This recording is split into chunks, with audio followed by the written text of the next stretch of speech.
사도신경하심으로 신앙 고백하겠습니다.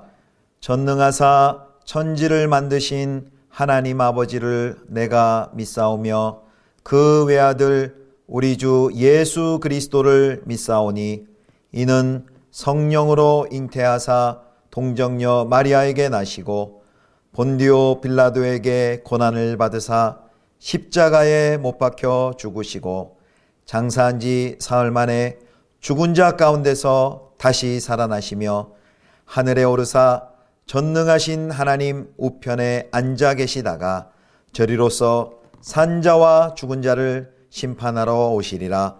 성령을 믿사오며 거룩한 공회와 성도가 서로 교통하는 것과 죄를 사하여 주시는 것과 몸이 다시 사는 것과 영원히 사는 것을 믿사옵나이다. 아멘.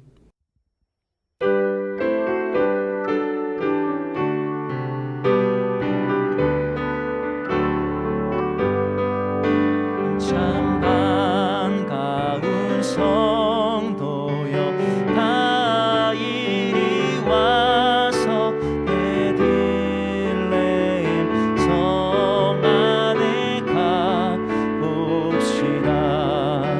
저 구유에 누이신 아기를 보고 엎드려 절하세 엎드려 절하세 엎드려 절하세 구주 나셨네. 저 천사여 찬송을 높이 불러서 이관하라 천지에 울리어라. 주 하나님 앞에는 영광을 돌려 엎드려 절하세 엎드려 절하세 엎드려 절하세 구주 나셨네. 여호와의 말씀이 육신을 입어 날 구원할 구주가 되셨구나. 늘 감사한 찬송을 주 앞에 드려 엎드려 절하세 엎드려 절하세 엎드려 절하세 구주 나셨네. 엎드려 절하세 엎드려 절하세 엎드려 절하세 구주 나셨네.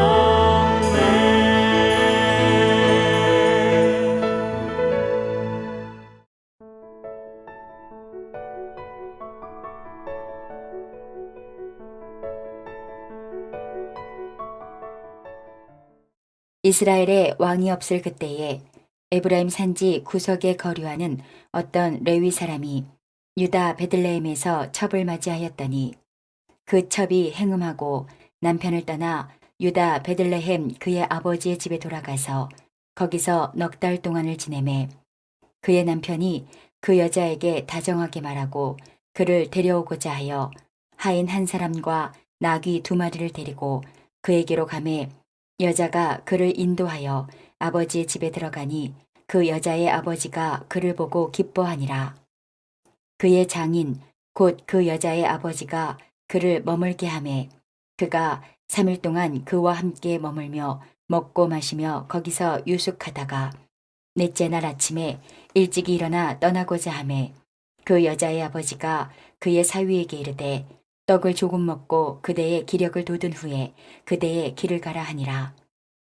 두 사람이 앉아서 함께 먹고 마시매 그 여자의 아버지가 그 사람에게 이르되 청하노니 이 밤을 여기서 유숙하여 그대의 마음을 즐겁게 하라 하니 그 사람이 일어나서 가고자 하되 그의 장인의 간청으로 거기서 다시 유숙하더니 다섯째 날 아침에 일찍이 일어나 떠나고자 하매 그 여자의 아버지가 이르되 청하노니 그대의 기력을 돋우고 해가 기울도록 머물라 하므로 두 사람이 함께 먹고 그 사람이 첩과 하인과 더불어 일어나 떠나고자 하매 그의 장인 곧 그 여자의 아버지가 그에게 이르되 보라 이제 날이 저물어 가니 청하건대 이 밤도 유숙하라 보라 해가 기울었느니라. 그대는 여기서 유숙하여 그대의 마음을 즐겁게 하고 내일 일찍이 그대의 길을 가서 그대의 집으로 돌아가라 하니 그 사람이 다시 밤을 지내고자 하지 아니하여 일어나서 떠나 여부스 맞은편에 이르렀으니 여부스는 곧 예루살렘이라. 안장 지은 나귀 2마리와 첩이 그와 함께 하였더라. 성도 여러분, 좋은 아침입니다. 오늘도 주 안에서 은혜와 평강이 가득히 넘치기를 축복합니다. 오늘은 사사기 19장 1절에서 10절을 본문으로 이스라엘의 왕이 없을 때에 라는 제목으로 하나님 말씀 함께 묵상하겠습니다. 오늘 본문에는 레위인과 그의 첩에 대한 이야기가 나옵니다. 이제 사사기는 17장부터 21장이 마지막 결론 부분인데요. 17장에서 18장 그리고 19장에서 21장 두 단락으로 나누는데 우리가 어제 살펴본 17장에서 18장까지의 내용은 그 미가와 또 레위인 소년의 이야기를 통해 사사시대가 얼마나 종교적으로 타락해 있는가를 우리에게 보여주었습니다. 이제 오늘 19장부터 21장까지는 한 레위인과 그의 첩의 이야기를 통해서 그 이스라엘의 그 도덕적 부패성이 극에 달한 모습을 우리에게 보여줍니다. 자, 거듭되는 이 17, 18장에도 레위인이 그 타락의 핵심에 있었는데 이 19장에서 21장에도 보면 또 다른 레위인이 그 타락의 중심으로 나옵니다. 여호와께서 친히 기업이 되어주시겠다 하시면서 특별히 선택한 지파인 레위 지파가 이렇게 망가져 있는 모습에 우리는 참 안타까움을 금할 수 없습니다. 자, 오늘 19장 1절 말씀 보겠습니다. 1절 이스라엘의 왕이 없을 그때에 에브라임 산지 구석에 거류하는 어떤 레위 사람이 유다 베들레헴에서 첩을 맞이하였더니 이 1절 시작에 이스라엘의 왕이 없을 그때에 라고 시작합니다. 이 후렴처럼 계속 반복되죠. 18장 1절에도 나오고요. 또 18장 1절에는 또 19장 1절도 짧게 나와 있는데요. 사실은 17장 6절과 21장 5절에 나온 것처럼 그 긴 말의 축약형이라고 볼 수 있습니다. 17장 6절에 이렇게 나오죠. 그때는 이스라엘 왕이 없었으므로 사람마다 자기 소견에 오른 대로 행하였더라. 같은 말입니다. 이스라엘 왕이 없을 그때에. 자, 하나님의 뜻이 백성들의 소견이 되도록 영적으로 그들을 잘 지도하고 인도해야 할 그 레위인이 도리 앞장서서 자기 만족을 구하는 그 시대의 절망적인 모습을 이제 우리가 보게 됩니다. 자, 이제 에브라임 산지에 거류한 레위인이 나오는데요. 이제 이 레위인에게 이제 첩이 있다고 합니다. 그러니까 어제 그제 본문 17장 18절에 나온 레위인과 다른 게 이제 아내가 있는 그 레위인이죠. 여기 첩이라는 그 뜻의 원어가 필레게시라는 단어인데요. 뭐 정부 또는 연인이 아니라 이것은 아내입니다. 분명히 아내인데 이제 서열상 이제 서열이 낮은 정식 아내를 이야기합니다.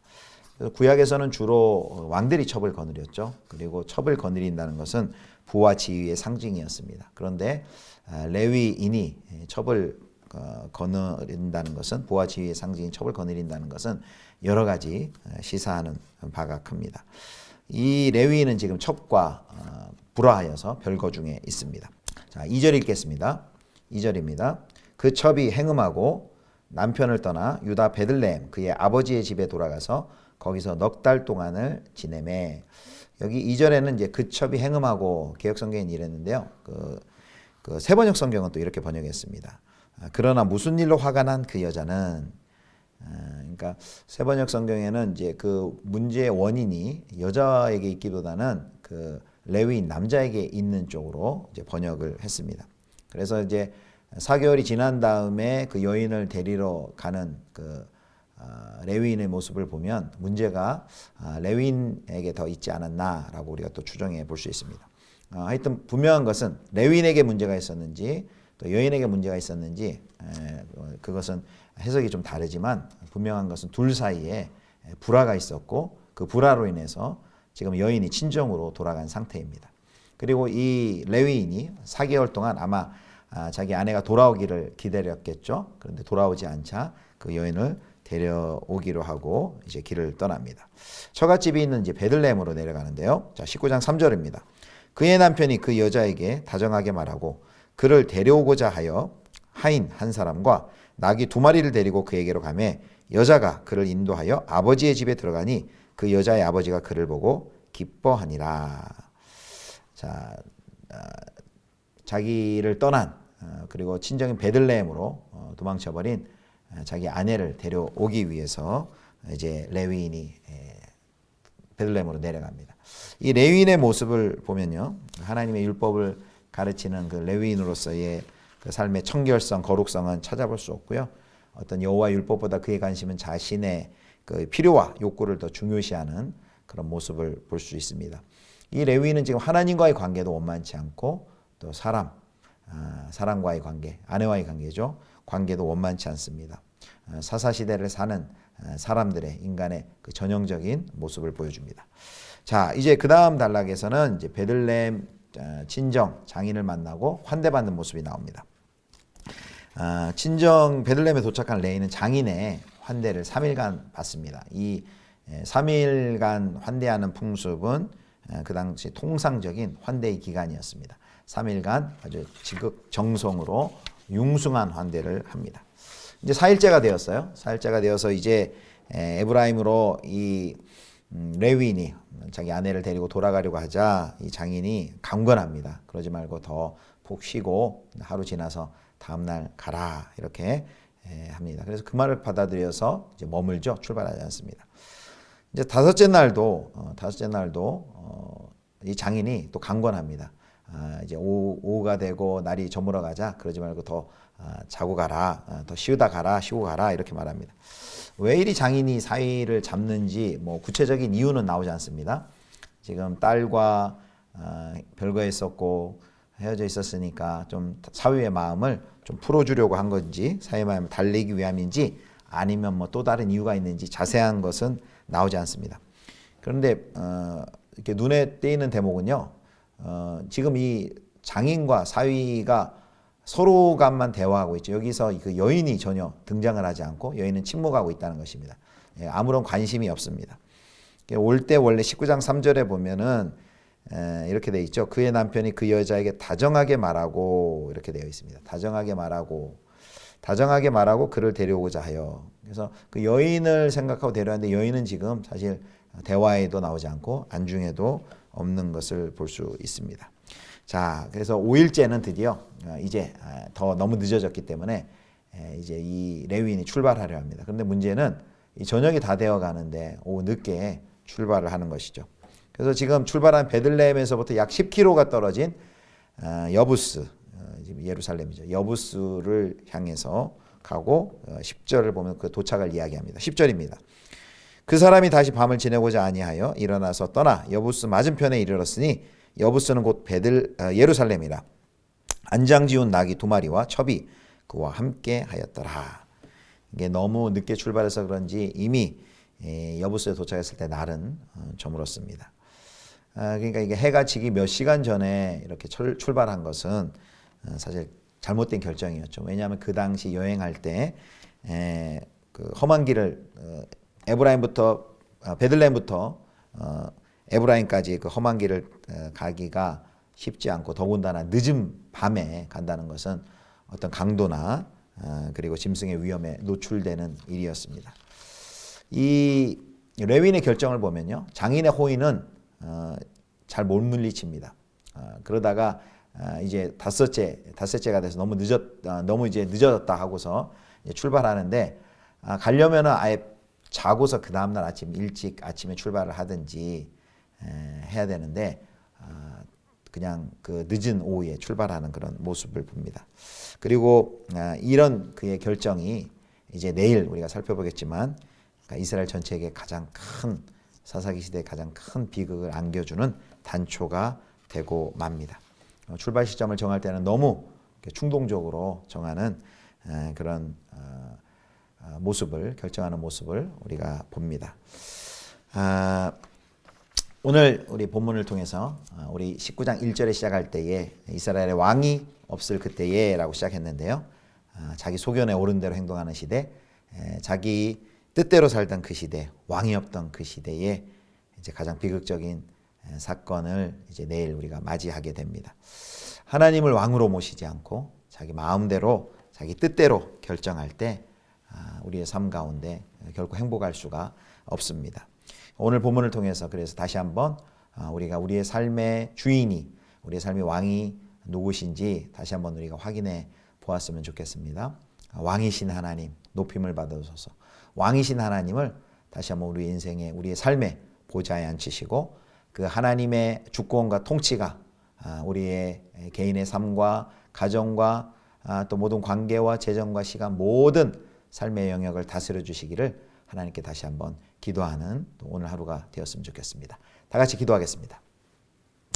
하나님 아버지, 하나님만이 우리의 왕이시고 또 우리를 통치하시는 분이십니다. 그 하나님을 온전히 의지하며 우리의 삶의 모든 부분을 내어드리고 하나님의 온전한 통치 가운데 또 살아가는 저희 모두가 되게 하여 주시옵소서. 우리 구주 예수 그리스도의 이름으로 기도드립니다. 아멘. 주님 가르쳐 주신 기도하겠습니다. 하늘에 계신 우리 아버지여, 이름이 거룩히 여김을 받으시오며 나라의 임하옵시며 뜻이 하늘에서 이룬 것 같이 땅에서도 이루어지이다. 오늘날 우리에게 일용할 양식을 주옵시고 우리가 우리에게 죄 지은 자를 사하여 준 것 같이 우리 죄를 사하여 주옵시고 우리를 시험에 들게 하지 마옵시고 다만 악에서 구하옵소서. 대개 나라와 권세와 영광이 아버지께 영원히 있사옵나이다. 아멘.